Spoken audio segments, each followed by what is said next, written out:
In Fame, Saturday night at 8. Let's take it again, huh? From the kiss. Love hits hard at the School of Arts with Holly and Christopher deciding to date. What you gonna do, what you gonna do? Look at the joke, and you're a snob. You're a pea brain.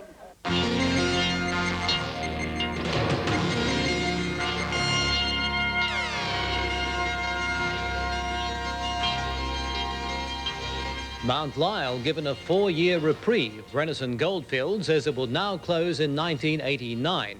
Prime Minister Hawke enters a crucial round of talks with the Reagan administration in Washington on MX tests. And powerful US groups call for punitive trade sanctions against New Zealand for refusing port calls for US ships. Good evening, Tom Payne with the 6:30 News. We now welcome viewers through Tas TV, Launceston. The Mount Lyell copper mine on the west coast is to remain open for another 4 years. Renison Goldfield says it has accepted offers from the Tasmanian government and the HEC to continue operations till 1989. Today's decision has now given West Coasters breathing space and short-term employment until the final closure in 4 years' time. And elated Premier Gray says the decision is a victory for West Coasters. It means that the jobs at Mount Lyell are going to be preserved until 1989, and that's a great thing, and I'm very, very pleased for the people of Queenstown. After 3 months of protracted negotiations with Renison Goldfields, workers, unions and other companies involved with the transport and treatment of concentrates, the state government finally won out last night when at 9 p.m. agreement was reached to save the ailing mine and the jobs of 1,700 workers for another 4 years. It was a very difficult decision to get. Obviously, without the state government assistance, Mount Lyell would have closed. According to Premier Gray, there is very little likelihood that the state government package of $10 million could be lost. It'd have to be an absolute catastrophe now. Copper prices are already very, very low indeed, and the prices would have to drop at least 20% on present-day prices before the company could consider closing the mine. Could you liken this decision to, say, an electrona decision? No, it's certainly not an electrona decision. It's a decision to save, as I say, 1,700 direct and indirect jobs. And when you think that the jobs that we created after the Gordon below Franklin was stopped cost us about $80,000 a job, you'll see that we've got tremendous value for the net $3 million which the state government is going to be spending. In the next few weeks, the government is expected to outline a special plan, a strategy involving both tourism and development projects for the West Coast to employ workers once the scaling down of the mine begins in earnest in 1987. So we have to create as many long-term and permanent jobs as we can. Mining has been the lifeblood of the West Coast, and I believe it will continue to be. Obviously, we're looking at tourism and some forestry operations, but mining is going to be a very important part of the development, and we're concentrating a lot of effort on that, and I believe that will feature very strongly in the West Coast Strategy Plan. And now to continue the news, here's Tim Lester. A pilot walked away from the wreckage of his crop duster after crashing this morning during a forced landing near Exton. The small Transavia had just completed spraying barley with insecticide when its motor stopped. Unable to make it to the airstrip from which he was operating west of Deloraine, the pilot put the aircraft down in the crop. At 10:20 this morning, the Jones Company air truck released its last load of insecticide on the crop of barley south of Exton. Still 50 metres above the ground, pilot Noel Fuller was about to fly back to the strip when the engine gave a surge of power and cut out. He says he was left with no choice but to get the plane down there and then. The landing was okay, but on touchdown, due to the ground being soft, the nose wheel sheared off and causing the airplane to flip over. The crash was quickly noticed. Not only was the aircraft's emergency beacon triggered, but several farmers saw the plane come down. As I watched him, he turned and flew in at about 50 metres. Not actually spraying, but well above the paddock. And suddenly there was a roar of the engine, and then the engine seemed to die completely. And as I watched him, he just nosedived straight down behind the hill. He went down very suddenly. The motor seemed to cough and die for no apparent reason. And then the nose went virtually straight down. As with all air accidents, Transport Australia will send investigators to the scene in an effort to pinpoint the cause. The 45-year-old pilot from Kempton is not sure what went wrong. There'd be some mechanical fault. That's what it would have to be. We still had plenty of fuel because I'd refueled just prior to commencing that spray run. Although remarkably calm after the incident, Noel Fuller told us fortune had been on his side. I consider myself lucky. The big worry is a fire. and just sort of hung up there by safety belts for straps for a short period of time. Well, I reckon I was out of that within about 30 seconds. A full bench of the Arbitration Commission late this afternoon authorised the federal government to stand down public servants who refused to lift bans placed in support of a wage campaign. After a 4-day hearing, the full bench granted the government application to vary awards covering more than 100,000 public servants represented by 3 unions. Prime Minister Bob Hawke has arrived in Washington for his all-important talks with President Reagan. He flew direct from Brussels and 2 days of talks with common market leaders over Australian agricultural exports. Missile tests in the South Pacific is the first big issue to be dealt with as Mr. Hawke meets Mr. Reagan and other top US officials. Australia will not give the US any assistance. Mr. Hawke faces either defeat or serious damage at the hands of his own caucus unless he backs down, and that's what he'll do. The other issue is the future of ANZUS. Australia is expected to support the Reagan administration's policy of getting tough with New Zealand, a policy that was spelled out bluntly by a State Department spokesman today. The government of New Zealand, thus, has denied port access to a U.S. ship, thereby inhibiting military cooperation under ANZUS. This is a matter of grave concern that goes to the core of our mutual obligations as allies. During the talks this week, it's likely that Mr. Hawke will now propose to Mr. Reagan that Australia and the US hold bilateral military exercises, and that would have the effect of freezing New Zealand out of the military alliance until the Longy government changes its anti-nuclear stand. The United States is alarmed at any restrictions on its largely nuclear navy and is apparently prepared to take even tougher measures, economic sanctions, say, to ram home the point that banning nuclear weapons carries a high price tag. Mr. Hawke began his contacts with high U.S. officials tonight. At dinner at the State Department, Vice President George Bush and Defense Secretary Caspar Weinberg are heading a long list of high-powered cabinet members apparently unworried about our MX missile backdown. The big concern here is what to do about the ANZUS issue, because it seems certain that the U.S. will go ahead with the missile tests anyway. Late last year, an American ship laid the groundwork for the missile flights across the Pacific from California. The ship placed sensor buoys in the South Pacific target zone, and if Australia won't help in the monitoring of the splashdowns, it won't stop the operations. America can simply send long-range aircraft into the area, or even station an aircraft carrier or submarines near the impact zones. When Mr. Hawke broke the news yesterday of the cancellation of ANZUS exercises, he caught the Americans by surprise, but it didn't take long for the State Department in Washington to make it clear why the exercises were called off. American television networks have also been reporting on both Australia and New Zealand in their nightly TV reports. A 33-year-old defence treaty between Australia, New Zealand and the United States, ANZUS for short, is in jeopardy tonight. That's how CBS and Dan Rather introduced their item on the top-rating Evening News, broadcast this morning, our time.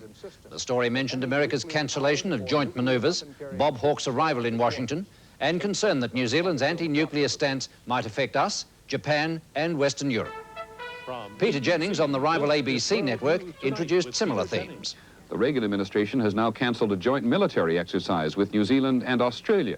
The following item also showed the arrival of Prime Minister Hawke in the national capital, but while reporter John McWethy showed a neat grasp of international politics, he failed the pronunciation test on ANZUS. So the U.S. has decided that New Zealand must be made an example of, even if it means pulling out of the ANZUS military alliance. Still to come on the TAS TV News, Sue Lawless looks at cup fashions.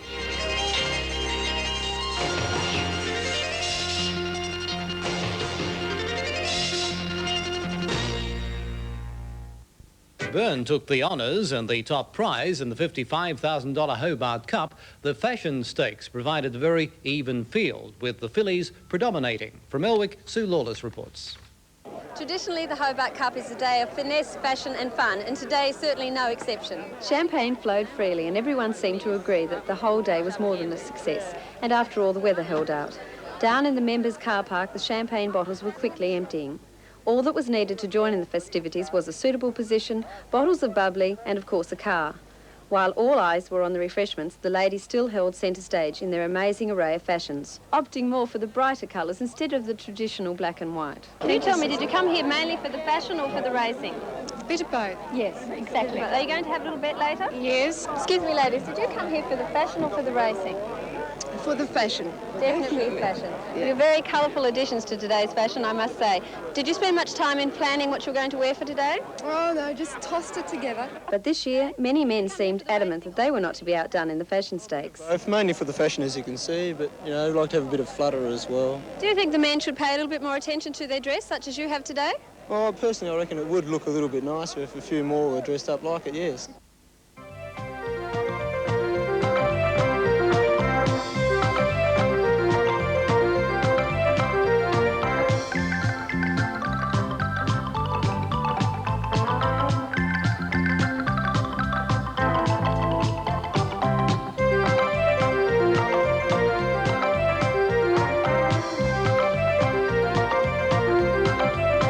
This year it was hats, hats, hats of all sizes, colours and shapes, although most did encounter problems with the wind. But despite the wind, the whole day was billed a success. I've been to the Melbourne Cup for my first official appearance as Miss Australia, and I've been to the Perth Cup and the Bendigo Cup as well. The Bendigo yes. Cup. And how does Hobart's Cup compare to these big races? Well, I think today's going to be quite an exciting day. I don't think there's perhaps so many hats as I have seen at the Melbourne Cup, but I think we've got fabulous weather today and it's going to be a great day. A fern tree man, Dr. R.A. Padgeter, was rescued from his sinking yacht early this morning off Tasmania's west coast. Coast Watch in Canberra received a mayday call from the yacht Salter at 4 a.m. that said it was sinking 1 mile off Pyman Head. But the ordeal quickly ended when Dr. Padgeter was picked up by the fishing vessel Renown at 5:42 a.m. His condition was described by police as OK.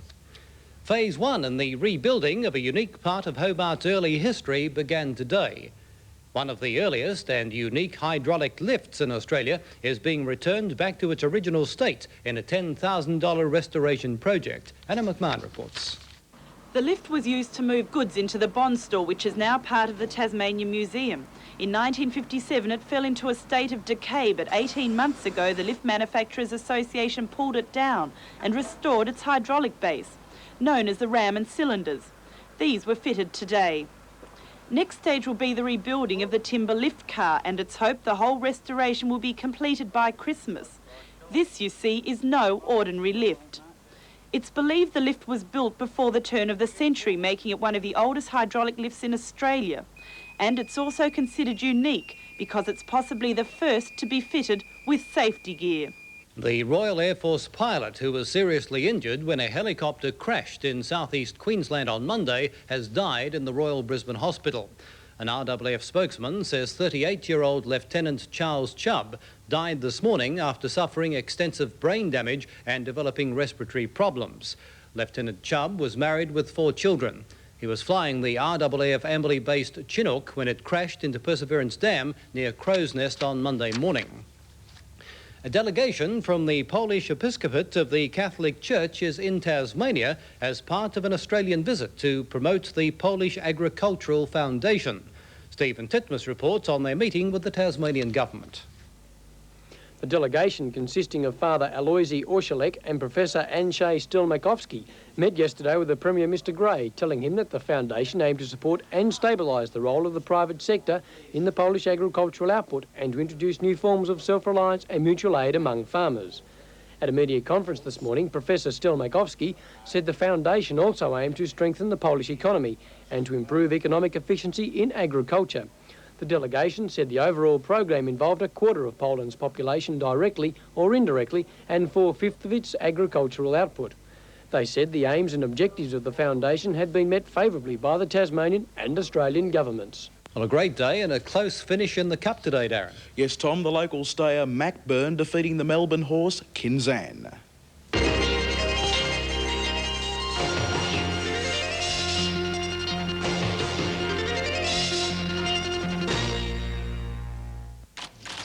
What's new?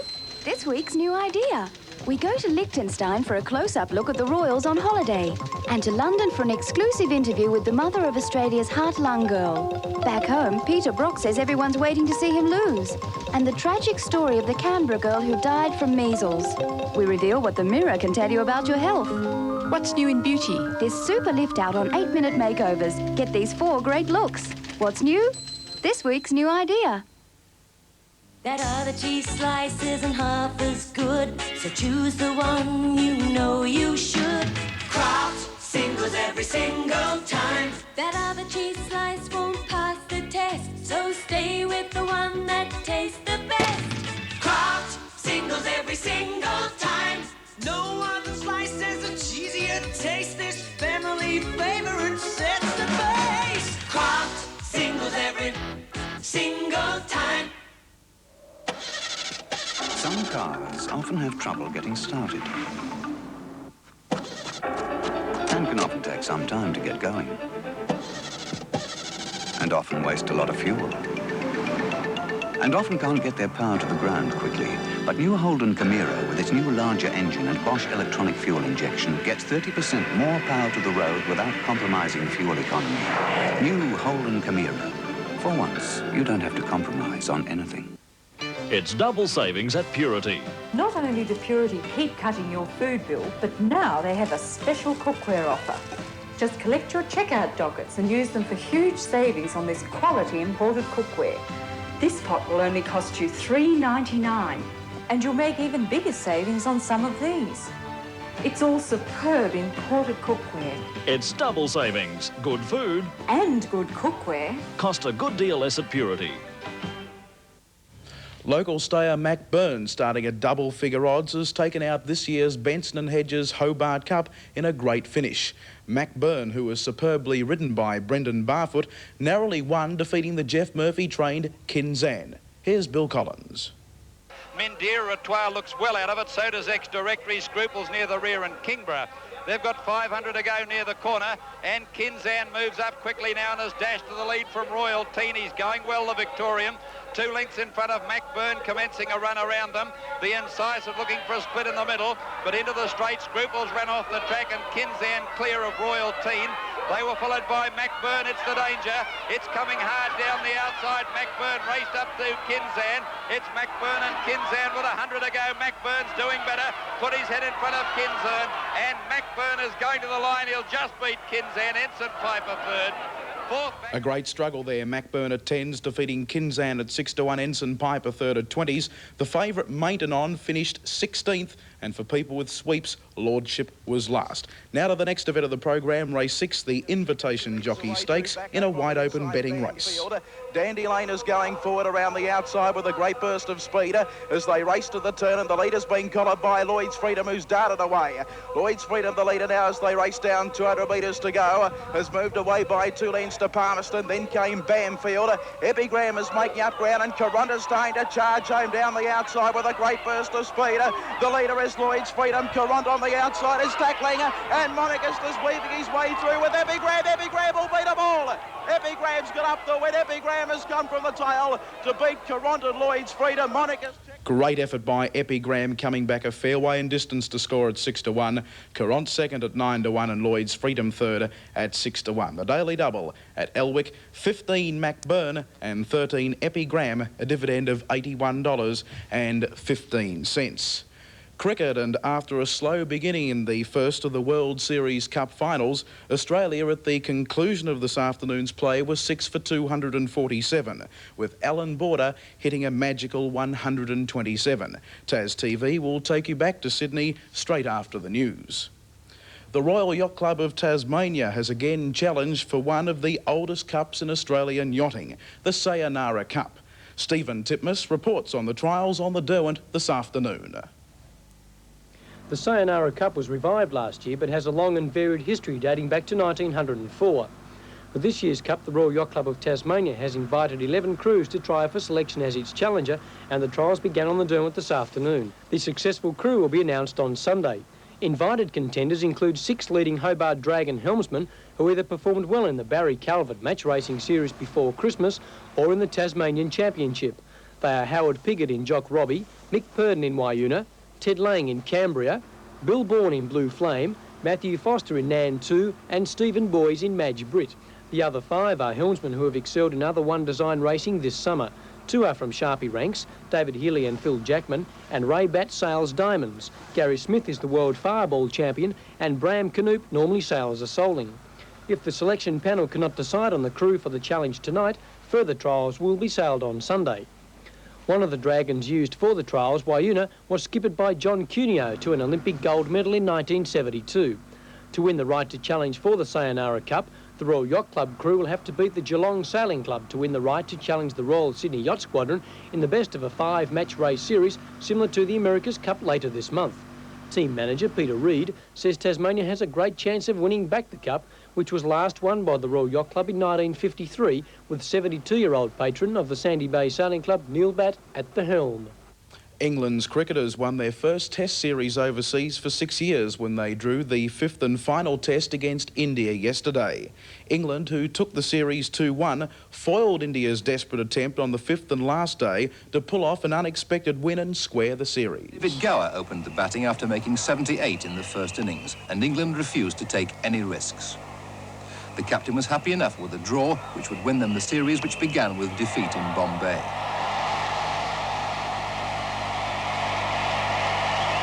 Mike Gatting finished the tour, which has been a personal triumph, by completing 1,000 runs, and the game ended in a draw. So England made history by becoming the first touring side to come from behind to win a series in India. A fine achievement for a team which left home more in hope than expectation. And David Gower was so overcome, he even dropped the trophy. Sumo wrestling in Japan is believed to be far from happy with the style and performance of a Samoan Hawaiian wrestler. The 222-kilogram giant now holds 5th rank. Weighing in at almost 500 pounds and standing 6 feet 2 inches tall, Konoshiki, the 20-year-old monster from Hawaii, has astounded and even annoyed devotees of Japan's oldest sport. A Samoan Hawaiian, Konoshiki's curly crop must be straightened and put into a bun before every bout. His rise to sumodom has been astounding, beating many of Japan's leading wrestlers while still a relative beginner.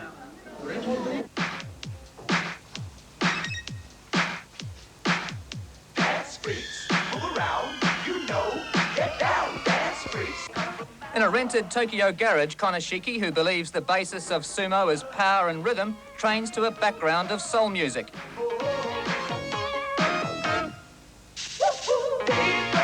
His opponents and some of the sport's more traditional followers are upset by his style and technique, claiming he wins purely because of his sheer size.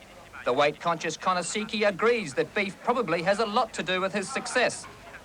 In the ring, his size is formidable, towering over his Japanese opponents and quietly tossing many out of the ring. Although he's a way to go yet, never before has a foreigner threatened to conquer what concerned sumo officials regard as a Japanese national sport. What more can one say? Now Susie with the weather. Tonight's weather is brought to you by Tasmanian Board Mills, processors of fine quality Tasmanian timber. Good evening. Well, we enjoyed fine cup weather today with a maximum temperature of 21 degrees. I have a final strong wind warning current for the southwestern coastal waters as the winds are expected to abate this evening. Now let's take a look at our satellite photo.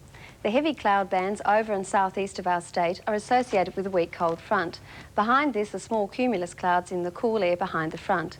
Large cloud masses over the mainland indicate tropical thunderstorm activity.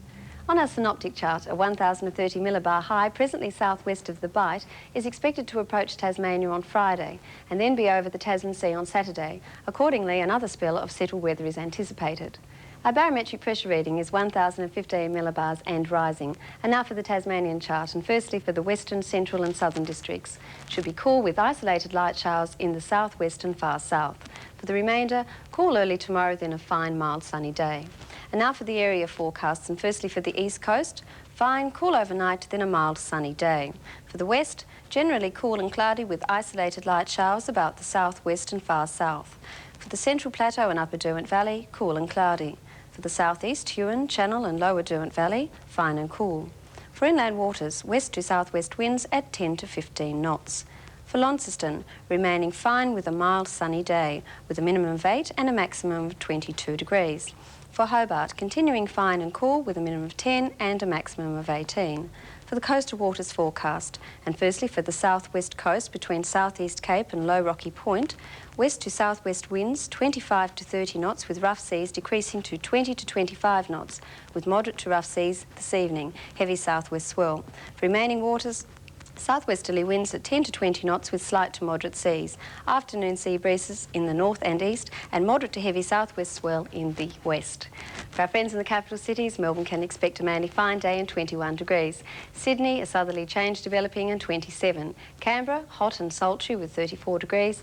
Adelaide becoming fine and 25. Perth, an unsettled day with 37. Brisbane, a few showers and 28. And Darwin, storms and 31 degrees. That's all in my report for tonight. Have a good evening. Stay viewing with Tas TV. Thank you, Susie. More news tomorrow morning at 7 o'clock. Switch to 7HT News as it happens. I'll see you again tomorrow night. Good night.